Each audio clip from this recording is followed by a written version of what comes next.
जोरदार ताली से स्वागत कीजिए।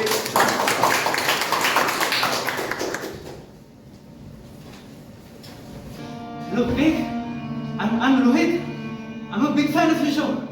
हाँ, मैं ना सबको बताना चाहता हूँ कि मेरे सपनों में एक आदमी आता है और उसकी आवाज एकदम तुम्हारे जैसी है। हाँ, एकदम बहुत अच्छा आदमी है वो। बहुत अच्छा आदमी है वो। उसने मेरा बहुत सारा फायदा करा है। मगर यार बहुत बुरा हुआ मेरे साथ। मेरे बैंक लॉकर से मेरे सारे पैसे चोरी हो गए और बैंक वाले बोल रहे हैं कि मैंने ही निकाले। मैं क्यों चोरी करूंगा खुद अपने पैसे? तो पागल हो गया लगता है। हाँ यार, मैं हर बार उसका नाम पूछता हूँ पर मुझे याद नहीं रहता या वो बताता नहीं है। बस मुझे नहीं पता उसका नाम। लेकिन मैं तुम्हें और शो पे सबको बताना चाहता हूँ कि कैसे बहुत सारा और बहुत कुछ कमाया जा सकता है। कुछ पाने के लिए कुछ खाना पड़ता है और बहुत कुछ पाने के लिए बहुत कुछ खाना पड़ता है। मेरे सपनों में आके वो यही बोलता था और एकदम सही बोलता था। वो बोलता था अपनी जितनी प्यारी चीजों को कुर्बान करोगे तुम्हें उतना फायदा मिलेगा। कुछ ऐसी शक्तियां होती हैं जो कि तुम्हारी कुर्बानियों को रिवॉर्ड करती हैं।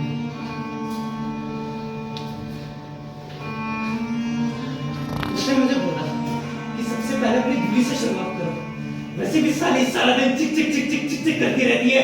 तुम्हें अपने दोस्तों के पतियों के साथ कंपेयर करती रहती है। कितना पैसा उनके पास क्या कहना लाके देते हैं वो अपनी पत्नियों को। उसने बोला अपनी पत्नी को मारो और इस शनिवार कॉलोनी के पीछे सिंघाने की जमीन में सूखा पेड़ है उसके नीचे काट दो।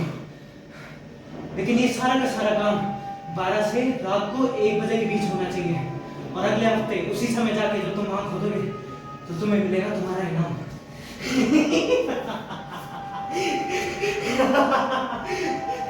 मैंने वही किया पर तुम अगले हफ्ते वहां जाके जब मैंने खोदा तो मुझे मेरी बीवी की लाश तो नहीं मिली।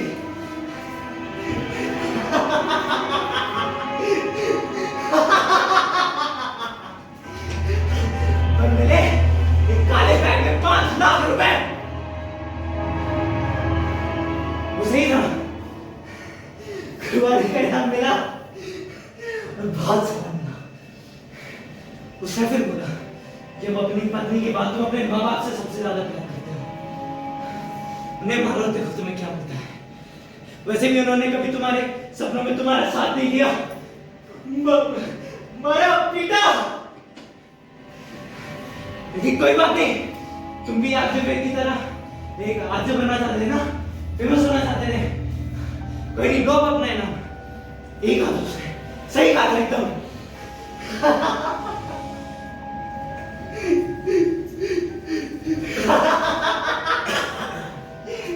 मैंने वही किया। तुम सही हो बे। मैंने वही किया। मैंने उन दोनों को भी मार के उस पेड़ के नीचे काट दिया और अगले हफ्ते जब मैं वहां गया तो मुझे मिला एक बैग में 10 लाख रुपए। 10 लाख। लेकिन फिर मुझे डर लगने लगा कि वो सिंघानिया को ये सब ना मिल जाए जिसकी वो जमीन है। वैसे भी वो ये सब नहीं मानता था कि वो जमीन छापित है उसके चारों तरफ खाली है वो उसका मालिक मारा जाता है। वो नहीं मानता था ये सब।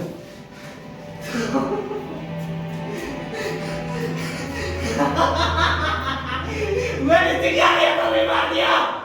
सिंघानिया को भी। लेकिन उसकी लाश में कुछ भी नहीं मिला।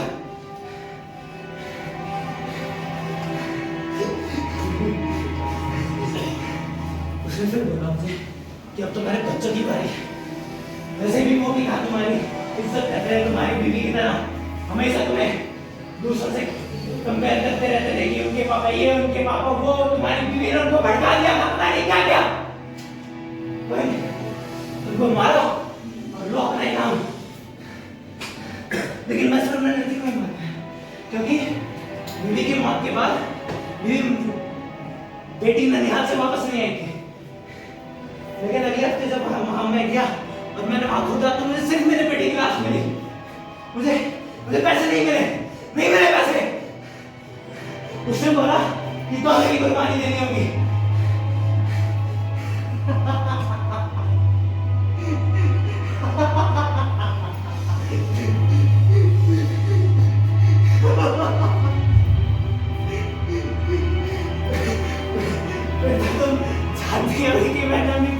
साथ क्या किया।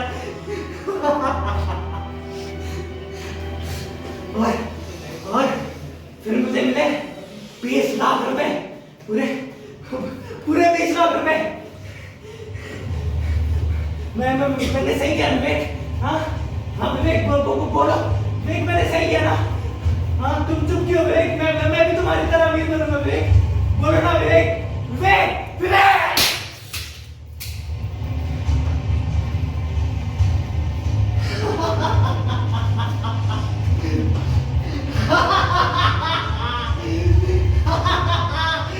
मुझे आगे विवेक की तरह बनना है।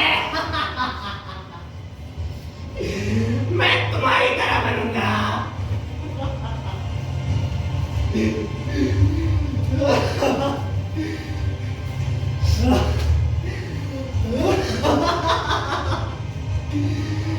RJ Vivek is proud of you, Rohit.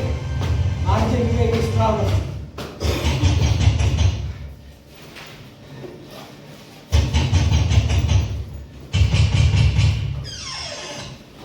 RJ Vivek, hands up, hands up. मैं आज मेरे बच्चे, मेरी बीवी, मेरी माँ, मेरे पापा।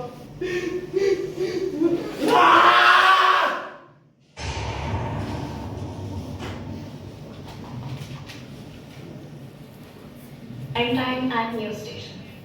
The famous RJ Vivek, aka Rohit Malik, killed his entire family and Mr. Singhania, who is a renowned businessman in Delhi, and he dumped their bodies in a nearby drain of his colony by cutting their bodies into pieces. And as per the sources, he has